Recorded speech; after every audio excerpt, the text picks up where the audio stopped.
so much, so much. Yeah, from the first minute to the end, you know, it's hard for me to explain because it's so easy to see. We defended so well, especially the first half. It seems like we had the ball the whole time. I mean, it's huge credit to our back line and our holding midfielders, honestly, for the work that they did, for winning those second balls. And basically, you win the second balls, you go right to attacking, and that's what we did. And yeah, I think that if we do this type of performance every weekend, we're gonna have no problems. Honestly, the goals will come, but I felt like we were not under stress for up until the penalty, and I don't think this is a penalty.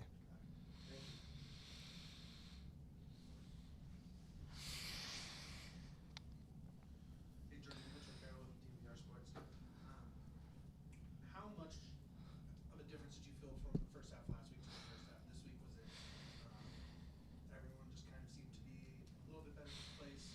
Was it an organization thing? Was it something that clicked in practice this week? I mean, it just seemed like such a different team from the first half this week. Yeah, I think what were wrong in Portland was defending those long balls and winning the second balls in those duels. And this is what we improved. This is what the coaches said for us to focus on. And today, like I said, the energy from the start. It's maybe our first home game in front of our fans, a little bit more energy. And I think if we keep him in our mind to act like we're playing at home every weekend, no matter where we are, to have that energy and that motivation, then it's going to be great. Yeah.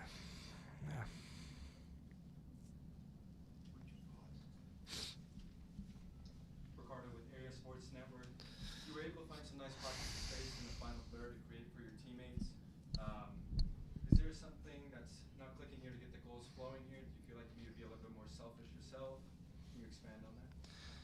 Yeah, I mean, we're getting in the final third, and honestly, I think that's the most important thing is we're there, and the last thing is for the ball to go in the net. And I think as the season goes on, we're not gonna have any problems with that. We're in the right spots. We're putting the team under a lot of pressure, and the goals will come. I'm not worried about that.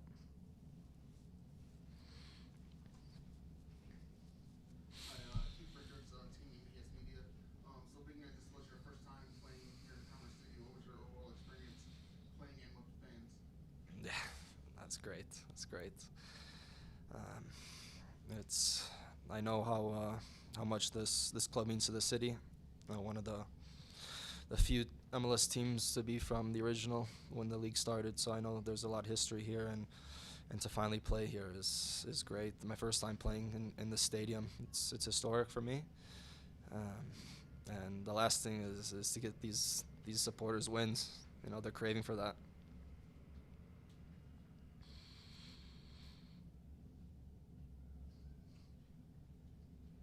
Perfect. We'll wrap there. We'll be back with Coach Chris Armas. Thanks, George. Thanks, George. Thank you.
Well, my first game in charge here at our stadium in front of our supporters.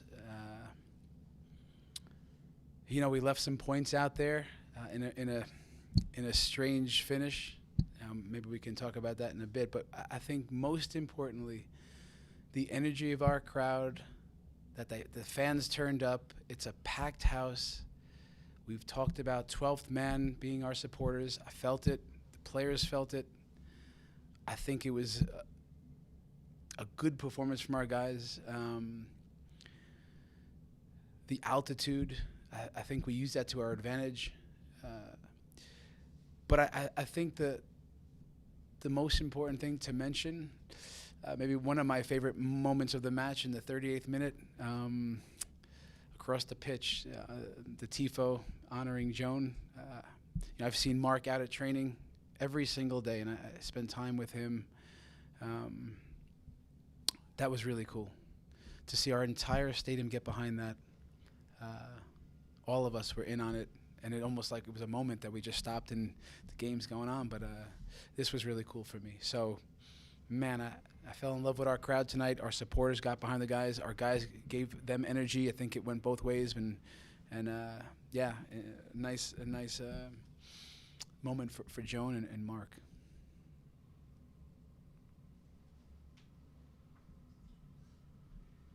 Hey, Coach Coach with DVR Sports. How do you approach a conversation like that, where you're just a few minutes away from 3 points, and then kind of just crashes down really quickly like that? How do you approach that conversation? What was the locker room like? What was going on there? Look, I'm on the inside of it. I see now, for call it 5 weeks, 5+ weeks, where I see the commitment from the team. The demands are high. To play, again, maybe 180, 190 minutes in 2 matches where I don't even, 5-6 shots on goal. We're not giving up a lot. And tonight's performance was much tighter. Our structure was better. So, yeah, as you would imagine, a really honest group, extremely hardworking group, a group that we promised one thing for sure: we would play with intensity, Mitch, and we did. And then that's the goal that we concede. That's the crashing down you're talking about. But like, we still felt in control. Like, where is it going to hurt us? And listen, the jobs of referees is difficult, but when you think of a handball, it's almost a goal, right? From an expected goal, it's a goal. So Johnny Lewis is going to be in total control. He turns and runs, and it hits him. Is the arm in an unnatural position? It's up high, but he's turning and running, and there's no one that ball is going to but Johnny Lewis. So, of course, there's the letter of the law and the spirit of the law, and we talk in preseason, but again, I don't know if, I'm sure I'm not alone on this. That seems harsh. It just has like nothing to do with the play that's going to lead to anything attacking. So for me, that's where it's harsh. And I swear I'd say it the other way around. If we got that penalty, I'd say it. So that's the shame of it, because that's 3 points for us in a really big moment for our guys and for our fans. But, so for the locker room, yeah, guys, heads up. We got a big week. We know what's ahead. And every guy reiterated, Mihalovic says, if we play like that continually, we will win a lot of games. So there's real belief what's going on and what's happening over here. Hi, Keith Richards, Team BS Media. You mentioned already in your press conference here, but you mentioned a lot in the offseason as well about making this stadium a fortress again and how much you hated playing here. So how do you feel the team used the stadium and the altitude to its advantage today? I think we used it to our advantage. I could see that there's a spell, Keith, in the second half. The second goal's there. We have 2 or 3 big chances, 2 for sure, where the second goal is there. You can see that we're growing. Nashville made some substitutions. We still were on top of things, and there was a stretch where we had a chance to put it away. But I can see it even yesterday in the building. There's a real excitement for what the guys love playing in this building. It's a big pitch. The ball moves quickly. We made Nashville expend a lot of energy tonight deliberately, and again, we used the ball and we used pressing to try to keep a certain tempo tonight. We think we used that to our advantage, and yeah, it's 1-0. It's 1-0. We think we got it right. So football's crazy this way, where it can turn quickly, and we have to accept that. But I feel really good about our team, and especially playing in this building in front of our fans and with the altitude.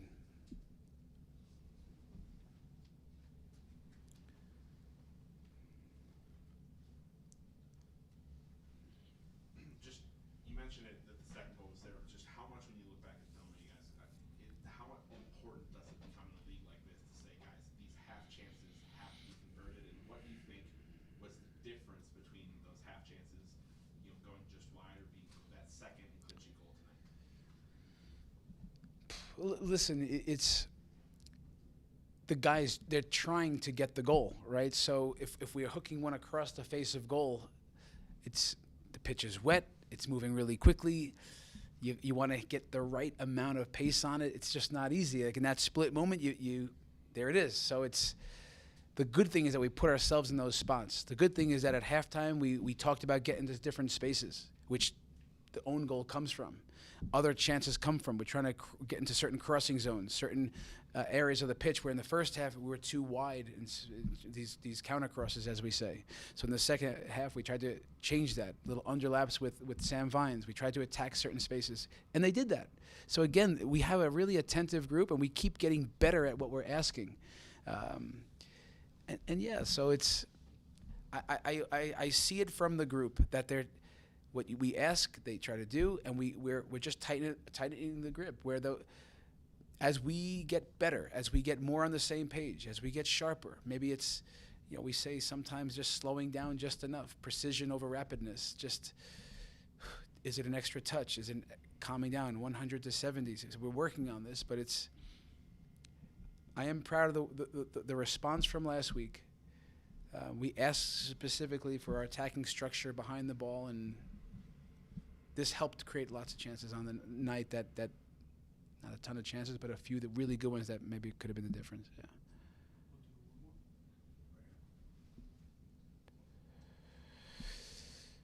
Coach Ricardo with Area Sports Network. This is the second game that Olivares has started under your system, and this time he played 90 minutes. And despite bringing in multiple center mids this offseason, can you just expand a little bit on the talent that you see from Lars stepping in now at the MLS level coming from R2? Yeah. We had a clean slate this preseason, and I'm bringing a certain system. I'm learning the players. They're learning a system. And we think he won that spot to start the season, and we ran back that same team, and we thought he played really well tonight. We think we have a few guys in that spot, as you mentioned, but he covers a lot of ground. He has a lot of high-speed running, accelerations, decelerations. He's a guy that on tonight you can see how many second balls he wins, and he was really all over the place, and he's got a big upside. So we also like his personality, and I think that showed again. We would say he's a winner. So the club has done a great job bringing him along in these last years. Tremendous job with him. And there's other guys that we have, of course, that you mentioned, but Lamine, Jasper, to name the few. But Ollie's been a nice, I don't know, not a revelation, but for me, I've gotten to learn him more, and he's won that spot for the time being.